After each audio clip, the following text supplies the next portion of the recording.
ตั้งเช้าวันที่13 พฤษภาคม 2025ผ่านมาหากฐานสาวนมปกสเมืองสวรรค์หากฐานสาวนมปกสเมืองเหี่ยม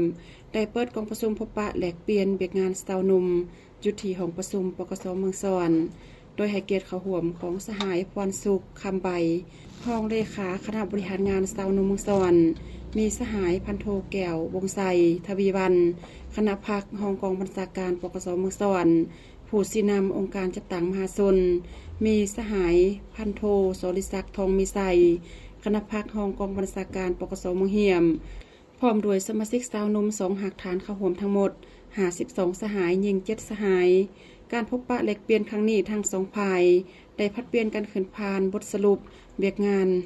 ในการเคลื่อนไหวจัดตั้งปฏิบัติเบียกงานสาวนมระยะผ่านมาเป็นต้นเบียกงานซีบุกและเบียกงานขบวนการ